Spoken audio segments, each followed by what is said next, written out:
백승주 소방방지학과 교수 연결해서 전화 연결해 보겠습니다. 나와 계신가요? 네, 나와 있습니다.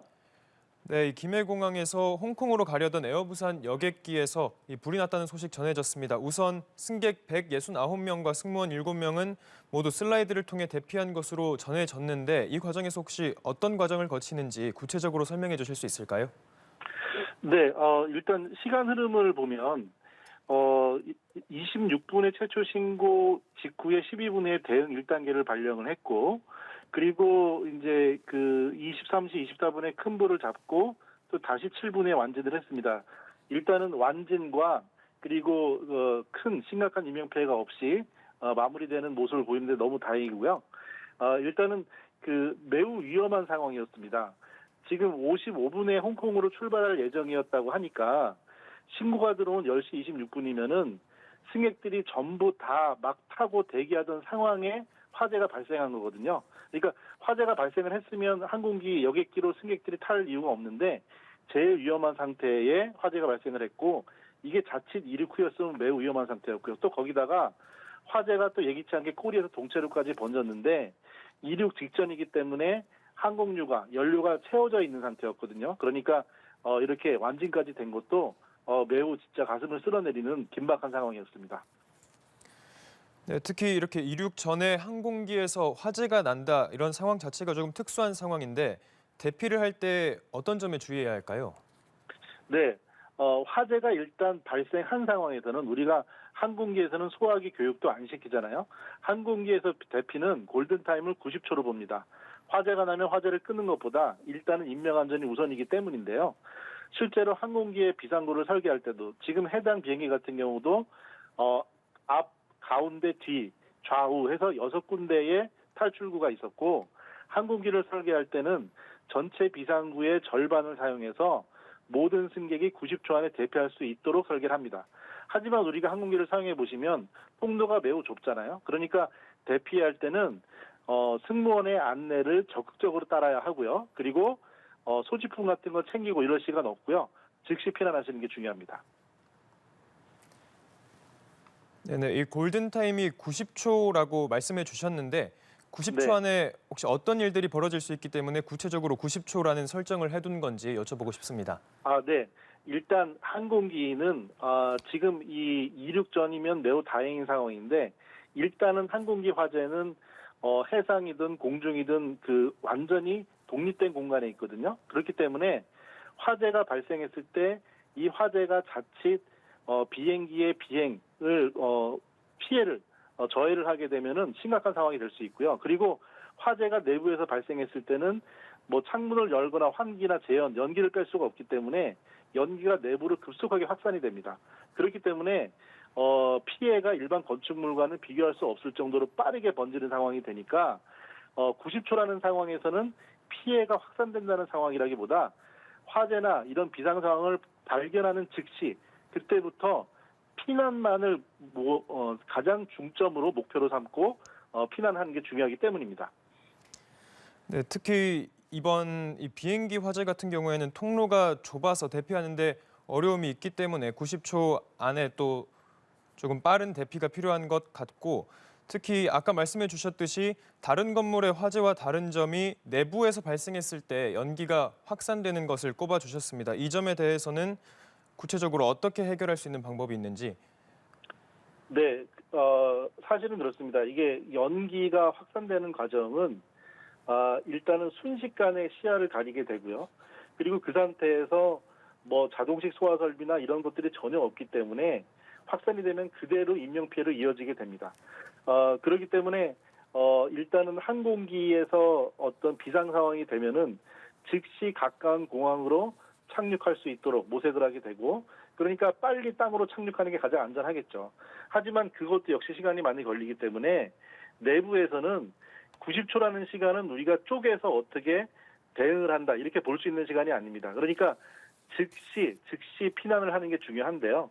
이게 비상 착륙을 하고 가까운 공항으로 이동하고 하는 부분은 역시 승무원과 조종사 관제탑들이 결정할 일인데, 우리 승객분들은 매우 침착하셔야 하고요. 어떠한 상황에도 승무원들의 안내를 적극적으로 따르시는 게 필요합니다. 개별적인 행동 요령은 절대 어떤 생존 요령이 될 수 없습니다. 네, 특히 이번 화재는 꼬리 쪽에서 화재가 발생해서 다행히 모두 완진이 됐지만 동체 쪽으로 확대되는 상황에서는 어떤 문제가 발생할 수 있을까요? 네, 항공기는 일단 연료를 날개와 동체 아랫부분에 주로 저장합니다. 그래서 그 동체 앞뒤부분과 꼬리 부분까지 연료관이 갈 수는 있는데 탱크를 주로 저장하는 거는 주날개와 그 동체 아랫부분인데 지금 꼬리 부분에서 화재가 발생했는데요. 꼬리 부분 같은 경우는 우리가 항공기는 특성이 화재를 우리가 이제 A급, B급, C급 이렇게 구분을 하는데 화재를 구분하는 이유는 끄는 방법이 달라서 그렇습니다. 근데 항공기는 특성이 일반적인 A급 화재, 기름의 B급 화재, 전기장치 C급 화재 모든 특성을 다 가지고 있어요. 그래서 화재 원인도 과정도 복합적일 수밖에 없는데요. 꼬리 같은 경우는 이제 기종에 따라 다른데 주로 화장실이 있고 또 간단한 조리실이 있을 수 있습니다. 그래서 화재 원인은 밝혀봐야 될 일이지만 연료 탱크에서 시작된 화재가 아니라는 것은 매우 다행이고 아닌 것으로 보이고요. 어떤 내부의 장치 혹은 수화물, 지난달 같은 경우는 김해공항에서 똑같은 항공사에서 그 승객의 보조 배터리에서 화재가 발생해가지고 긴급히 대피한 사례가 있어요. 그러니까 뭐 이제 지금도 그럴 거다 이렇게 할 수는 없지만 여러 가지 원인이 있겠지만 이렇게 다양한 원인들로 화재 원인이 될 수 있습니다. 네, 그리고 앞서 말씀해 주신 대로 홍콩으로 밤 10시 58분에 떠날 예정이었는데 신고는 10시 26분에 접수됐습니다. 출발 30분쯤 전부터 화재가 났다는 건데 여기서 연료를 이미 채워놓았을 가능성이 큰데 더 큰 화재는 피했다고 볼 수 있을까요? 그렇죠. 매우 다행입니다. 지금 그 완진 소식이 전해지기 전에 23시 24분에 큰 불을 잡았다고 했는데 그 직전에 그 제보 영상들을 보면 그 꼬리 부분에서 화재가 동체 내부 쪽으로 번져서 그 앞쪽 비즈니스석까지 해가지고 조종석 바로 뒤까지 전체로 화재가 번진 모습을 볼 수 있어요. 그러니까 이제 화재가 발생하면 열과 연기는 실내에서 뜨거우니까 위로 뜨니까 천장에 닿아서 실링 제트 플로우 빠르게 흐릅니다. 천장을 타고. 그러니까 화재가 내부로 순식간에 확산이 됐는데 이때는 이미 다행히 내부 승객 승무원분들은 대피한 상태라서 인명피해는 없었는데 지금 저 국제선의 이륙 30분 전이기 때문에 연료는 채워놨던 것이 확실하고요. 거의 확실하고요. 그 상태에서 옆에 붙어 있는 날개 그리고 동체 아랫부분에 있는 연료 탱크로 화재가 자칫 확산될 수도 있는 상황이었어요. 그렇다고 해서 그 내부로 소방대가 진입하거나 할 수도 없는 위험한 상황이었거든요. 그래도 외부에서 적극적으로 소화약제, 그 소화수 그리고 폼, 거품을 유리화재 적응성이 높은 폼 소화약제를 이렇게 방포함으로써 소화를 잘 소화된 것으로 보입니다.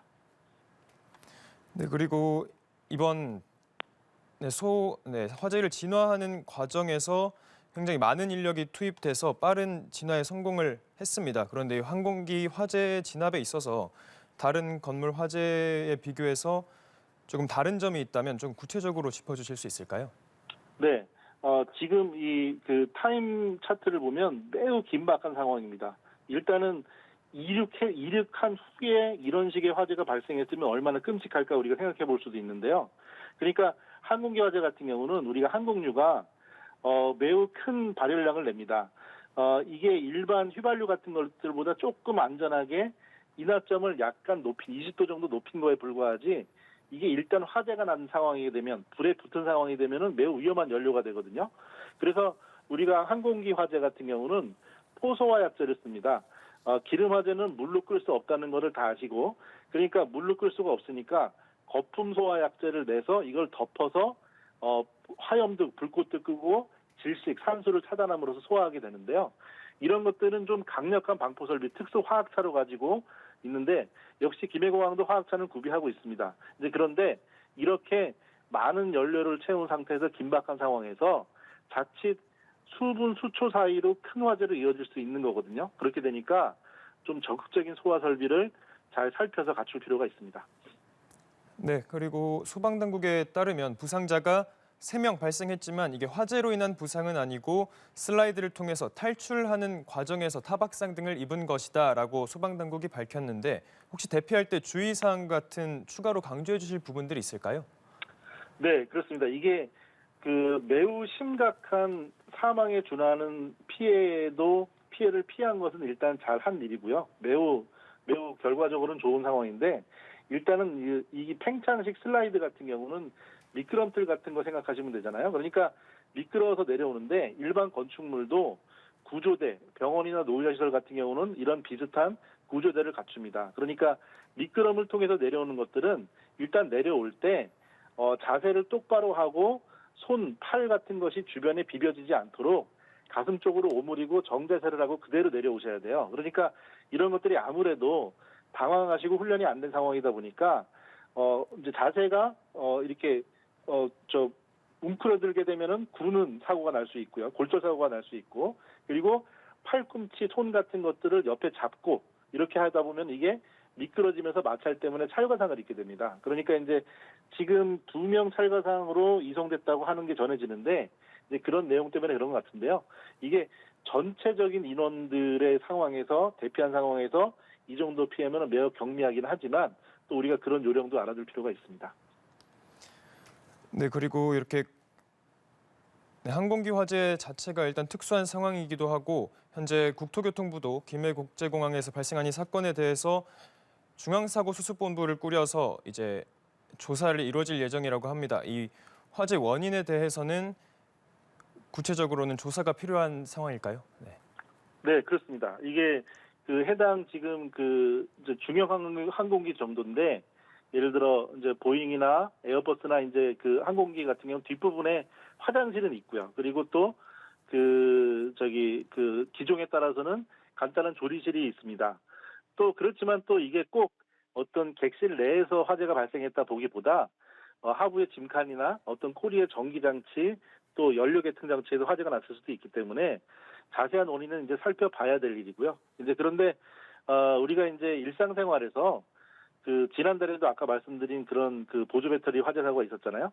이 사고와 별개로 보더라도 우리가 이제 항공기를 이용할 때 수화물에서 하지 말아야 될 것들 그리고 우리가 위탁 화물과 그다음에 소지 화물 같은 경우 구분도 하고 이런 것들 그래서 이런 것들을 잘 지키셔야 되겠고요. 특히 이번 사고의 원인이라고 볼 수는 없지만 지난달에 이런 사고가 있었으니까 보조 배터리 같은 경우는 평소보다 발열이 심하거나 성능이 떨어졌다고 하면 이거는 위험한 상태이기 때문에 교체하시는 게 맞고 그리고 완충보다는 약간 80% 정도 이렇게 충전을 조금 덜 하신 상태로 이렇게 항공기에서 위탁 수화물로 이렇게 좀 하시고 그런 것들을 좀 이렇게 안전한 물품들로 바꾸시고 좀 이렇게 조심하실 필요가 있겠습니다. 네, 지금까지 백승주 소방방지학과 교수와 얘기 나눠봤습니다. 고맙습니다. 네, 감사합니다.